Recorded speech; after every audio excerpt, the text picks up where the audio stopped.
ఇప్పుడు ఎందుకు పుట్టారట?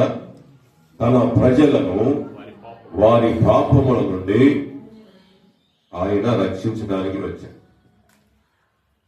దేనికోసం వచ్చారండి? దేనికోసం వచ్చారైనా? ఆయన ప్రజలను అంటే మానవులైన వారిని మన పాపముల నుంచి రక్షించడానికి ఆయన వచ్చారు. టూకిగా మీకు అర్థం అవడానికి సింపుల్గా చెప్తాను. మొదటిగా దేవుడు మన పాపముల నుంచి రక్షించడానికి వచ్చాడు. రెండోది రోగాల నుంచి రక్షించడానికి వచ్చాడు, ఎందుకంటే ఆయన అనేకులను స్వస్థపరిచాడు. మూడోది దయ్యాల నుంచి దేవుడు విడిపించడానికి వచ్చాడు. అనేక మంది దయ్యాల చేత మగ్దలేని మరియ 7 దయ్యాల చేత పీడించబడి ఆ దయ్యాల నుంచి దేవుడు ఏం చేశాడంటే విడిపించడానికి వచ్చాడు. నాలుగోది మరణము నుంచి విడిపించడానికి ఆయన ఈ లోకానికి వచ్చారు. చెప్పండి, మీరు కూడా చెప్తే కొద్ది.